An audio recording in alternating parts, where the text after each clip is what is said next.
जय मां चंद्रघंटा। आपकी इच्छा के अनुसार मैं नवरात्रि के तीसरे दिन की कथा प्रस्तुत कर रहा हूँ। यह कथा वीरता, निडरता और साहस का प्रतीक है, जो देवी चंद्रघंटा की उपासना से हमें प्राप्त होता है।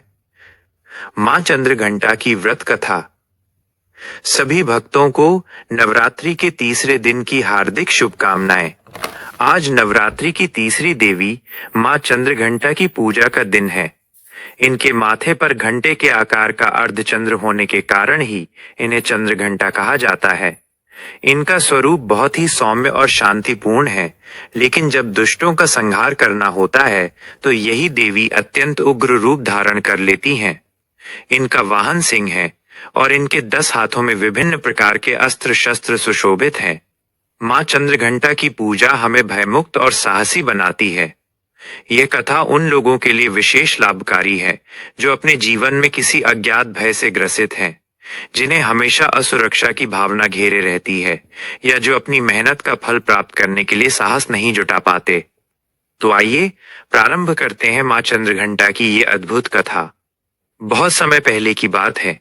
स्वर्गलोक में राक्षसों का आतंक फैल गया था। महिषासुर नाम का एक अत्यंत बलशाली राक्षस था, जिसका अत्याचार दिनों दिन बढ़ता जा रहा था। उसने अपने बल से स्वर्ग पर अधिकार कर लिया था और इंद्र सहित सभी देवताओं को स्वर्ग से बाहर निकाल दिया था। देवताओं ने महिषासुर से कई बार युद्ध किया, लेकिन हर बार उन्हें हार का सामना करना पड़ा।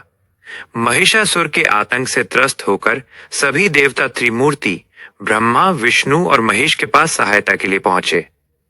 देवताओं ने महिषासुर के अत्याचारों का वर्णन किया और बताया कि कैसे उसने उनकी शक्तियों और सम्मान को छीन लिया है। यह सुनकर ब्रह्मा, विष्णु और महेश अत्यंत क्रोधित हुए। उनके मुख से एक दिव्य ऊर्जा का तेज प्रकट हुआ, जिसने एक विशाल प्रकाश पुंज का रूप ले लिया। ये प्रकाश पुंज इतना शक्तिशाली था कि उसमें से एक तेजस्वी देवी प्रकट हुई। यही देवी मां चंद्रघंटा थीं। सभी देवताओं ने अपनी अपनी शक्तियों और अस्त्र शस्त्रों से मां का श्रृंगार किया। भगवान शिव ने अपना त्रिशूल दिया, भगवान विष्णु ने चक्र, इंद्र ने घंटा और हिमालय ने अपना सिंह वाहन मां को अर्पित किया। इस तरह मां चंद्रघंटा 10 हाथों में अस्त्र शस्त्रों से सुसज्जित होकर युद्ध के लिए तैयार हो गईं। मां चंद्रघंटा ने विकराल गर्जना की, जिससे तीनों लोग कांप उठे। उनकी गर्जना सुनकर महिषासुर अपने राक्षसी दल के साथ युद्ध के लिए तैयार हो गया। युद्ध प्रारंभ हुआ। मां चंद्रघंटा ने अपने घंटे की भयानक ध्वनि से राक्षसों को विचलित कर दिया। घंटे की आवाज इतनी तीव्र थी कि राक्षसों के हृदय फट गए। जो भी राक्षस उनके सामने आया, मां ने उसे पल भर में ही नष्ट कर दिया। अंत में मां चंद्रघंटा का सामना महिषासुर से हुआ।